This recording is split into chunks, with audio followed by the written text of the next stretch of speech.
Boa noite, pessoal. Vamos começar aqui a segunda unidade de fenômenos de transporte no livro. Nessa unidade, a gente vai falar sobre a introdução da mecânica dos fluidos, falando definição de fluido, falando sobre alguns conceitos, viscosidade, massa específica, peso específico e viscosidade cinemática. E vamos ver como é que a gente vai fazer a análise dimensional de algumas grandezas. Definição de fluido. No livro ele fala qual a importância da mecânica dos fluidos e diz que fluido é uma substância que, ao ser colocado em um recipiente, ele assume o formato de um recipiente, não possuindo forma própria. Quer dizer, o líquido, quando você bota no recipiente, ele assume a forma do recipiente e o gás também. Vamos mostrar um exemplo que está lá no livro. Se você tem duas barras, né, uma fixa e a outra apoiada, você faz uma força tangencial sobre essa barra que está apoiada, você puxa isso sendo um sólido, o sólido ele se deforma até até um certo ponto que essa força é aplicada, né? Até ele adquirir o equilíbrio estático. Então ele vai se deformar até ficar nessa forma. Se for um líquido, o que acontece? A deformação ela varia. Por exemplo, se essa parte aí compreendida for um líquido, né, da figura A, B e C, e se a força tangencial ela for aplicada lá na parte de cima, a parte AD ela vai ter a mesma velocidade, vai adquirir a mesma velocidade do deslizamento da placa de cima, sendo que a parte BC do fluido ele continua parado. O que quer dizer? Esse é o princípio da aderência. Quando ele está em contato com uma superfície sólida, os pontos do fluido se aderem aos pontos da superfície. Então, o AD vai aderir na superfície de cima e o BC na superfície de baixo. Dessa forma, se a força tangencial for mantida sobre a placa superior, movendo essa placa na velocidade v, as partículas do fluido em contato também vão se mover na velocidade v, na mesma direção e mesmo sentido. Isso significa que a condição de equilíbrio estático não vai ser atingida, de modo que o volume do fluido pode se deformar continuamente. Então, a gente verifica que quando são submetidos às forças tangenciais, sólidos se deformam limitadamente, enquanto fluidos podem se deformar continuamente sem alcançar um novo equilíbrio estático. Então, a definição de fluido final vai ser uma substância que se deforma continuamente quando submetida à ação de uma força tangencial constante qualquer. Vamos falar então sobre algumas definições. Tensão de cisalhamento. Você vê aí, é uma força que é aplicada a um plano A, tá? E pela definição, a tensão de cisalhamento o θ, né? É uma força tangencial, né? Com o componente da tangencial dividido pela sua área, com uma unidade de Newton por metro quadrado no SI. Então a gente já viu ali, né, naquela figura, a gente já viu parecido. A gente faz uma força Ft sobre uma superfície, o fluido que está aderente à superfície superior, ele vai na velocidade v, sendo que o fluido que vai mais para perto da superfície inferior, ele fica mais parado. Então há um gradiente de velocidades aqui, quer dizer, várias velocidades vão ao longo do recipiente. Então, essa diferença de velocidades faz com que haja um atrito entre partes de dentro do fluido, né? Para a grande maioria dos fluidos, a tensão de cisalhamento é proporcional ao gradiente dessa velocidade, a velocidade v na coordenada y. Ou seja, então, a tensão de cisalhamento ela é proporcional, né, tem esse alfazinho de proporcional, ao gradiente de velocidade, a variação de cada pontinho da velocidade dentro daquele fluido, né? Como a gente viu a derivada, né? A derivada é uma subparte de uma parte total. Propriedade dos fluidos, né? Viscosidade. Quando um fluido se movimenta em relação a um sólido ou outro fluido, observa-se que também existe uma resistência ao movimento. A propriedade que representa essa resistência é a viscosidade, representada pela letra grega μ. É a propriedade que representa a dificuldade do fluido escoar. Como vimos, para fluidos newtonianos, a tensão de cisalhamento é proporcional ao gradiente de velocidade, né, que a gente acabou de ver. A constante de proporcionalidade é justamente a viscosidade dinâmica ou absoluta, quer dizer, aquele alfazinho que é a proporção, a razão vai ser a constante, vai ser a viscosidade do fluido, que isso varia de fluido para fluido. Tá? Unidade do SI, quilograma dividido por metro vezes segundo. Densidade a gente já viu várias vezes, né? Densidade é massa sobre volume, considerando um corpo de massa m e volume total, seja ele um volume maciço ou um volume oco. Isso é uma importante diferença, porque, por exemplo, massa específica, que é representada por ρ, Caso o corpo analisado seja maciço e homogêneo, ou caso a parte oca seja desconsiderada, a densidade é chamada de massa específica. Em geral, depende da temperatura e da pressão, sendo característica do fluido, a massa específica, né? No SI, a unidade é quilogramo por metro cúbico. E o peso específico, representado por gama, é o peso, P, na unidade de volume V. No SI, a unidade é Newton por metro cúbico. Velocidade cinemática, ou difusividade de momento, é a razão, né, a divisão entre a viscosidade absoluta, o μ, e a massa específica, ρ.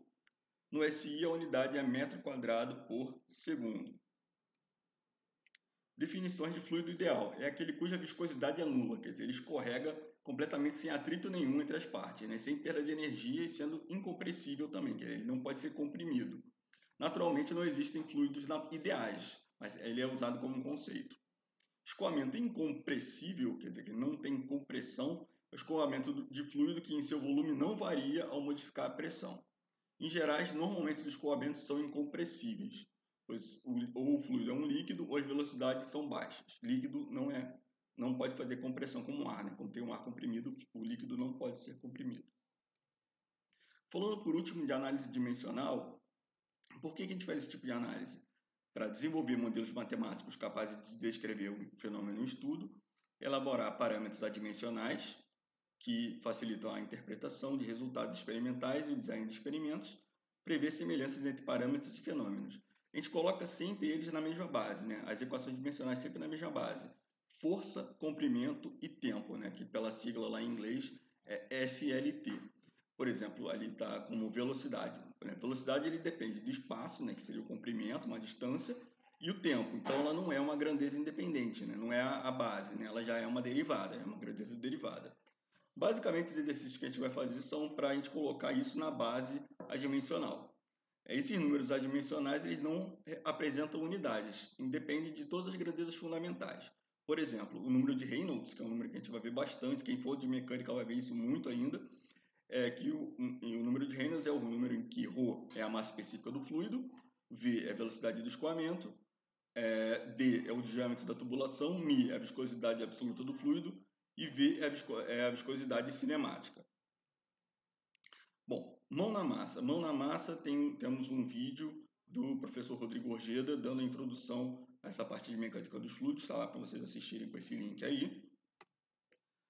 Para a gente fazer os exercícios agora, mão na massa, né? Definição e propriedades dos fluidos. A gente tem um questionário online, que também tem um link para vocês clicarem, e tem algumas perguntas de verdadeiro ou falso e completar as lacunas. Então vocês vão lá e vão preencher em cima da definição e propriedade dos fluidos, tá? Então o link está aqui, é da metodologia 100%. Esse link está aqui, vocês copiem ou colhem do vídeo. Façam lá e depois vocês deem uma olhada no gabarito. Quem for fazer, pausa o vídeo e depois vai dar uma olhada no gabarito. Na fase 2, a gente vai falar sobre análise dimensional. Como eu falei, a gente vai colocar as grandezas em cima das unidades básicas de força, comprimento e tempo. Então, a gente vai colocar tensão de cisalhamento, massa específica e peso específico. Vamos ver como é que fica. Para quem fez lá o exercício, estão aqui as respostas e os locais de referência no livro ou no PDF de onde é que estão as respostas, né? Ele fala que a componente F da tensão de cisalhamento lá, por exemplo, a página no exercício 2, ele fala que é um módulo da componente normal, que não é normal, a gente já sabe que é tangencial, normal é perpendicular, né? E a tensão de cisalhamento, ela é uma fração da componente tangencial. O falso também do exercício 3, ele diz lá que o aumento de temperatura ele faz com que a viscosidade diminua em qualquer tipo de fluido, quando na verdade, quando é líquido, o aumento de temperatura também aumenta a viscosidade, tá? Se fosse só gasoso, estaria correto. Bom, e colocando então a parte de análise dimensional, tensão de cisalhamento. Tensão de cisalhamento, né, o θ igual àquela força tangencial dividido pela área. A força é a base, né, FLT, F de força. E a área como a gente sabe, a área do quadrado, por exemplo, quando a gente tira uma seção, a área é o comprimento ao quadrado. Então, quando a gente coloca isso em função de FLT, a gente vai ter aqui pela pela própria fórmula, pela definição, F dividido por L ao quadrado, ou F vezes L elevado a menos 2. Isso para a tensão de cisalhamento. Para a massa específica, a gente tem a relação ρ é igual a massa sobre volume. A massa, a gente tem que colocar na base FLT, né? Na massa, o que a gente pode tirar? Segundo a lei de Newton, força é igual a massa vezes a aceleração, ou massa é igual a força dividido pela aceleração. Força já faz parte das grandezas básicas, né, iniciais. Aceleração, a gente sabe, né, por exemplo, a unidade é metro por segundo, então a gente está falando de comprimento e tempo, né? Então vai ficar, só a aceleração vai ser L dividido pelo tempo ao quadrado, né? Massa por segundo, metro por segundo ao quadrado. Então fica L dividido por T ao quadrado, ou L vezes T elevado a menos 2. Então, só a massa, a gente pode ver aí que vai ficar Ft ao quadrado L a menos 1, né? Desenvolvendo essa expressão aqui. E o ρ, né? Agora o ρ vai ser a parte, ainda falta a parte do volume. O volume, pelo comprimento do cubo, a gente pode ver, tem dimensões de comprimento do cubo, ou seja, o volume é o lente, né? É o comprimento elevado ao cubo. Então, com a massa, com aquela definição que a gente tirou, mais do volume agora, dividido pelo volume agora, a gente fazendo as contas aqui, invertendo, fica Ft ao quadrado L elevado a menos 4. E para terminar, peso específico. Peso específico a gente já tinha visto já a dimensão da massa, né? Sabe que peso específico é massa vezes a aceleração da gravidade. E a aceleração da gravidade é uma aceleração. E como aceleração, L dividido por T ao quadrado, ou L vezes T elevado a menos 2. Então, vai ficar o ρ vezes a aceleração, né? E o ρ a gente já viu já do exercício passado. E aí chegamos então a Fl elevado a menos 3. De fato, o peso específico tem dimensão de força por comprimento ao cubo. A unidade Newton dividido por metro cúbico é justamente compatível com essa observação. No mais, vamos fazer os exercícios que estão propostos no quiz e no livro. Está aqui para tirar as dúvidas de você no que for preciso. E a de atividade avaliativa, por enquanto, aberto só o mapa. A partir da próxima semana, da semana 3, a gente já vai ter a primeira atividade, o primeiro questionário de fenômenos de transporte. Tá bom, turma? Um abraço e até a próxima.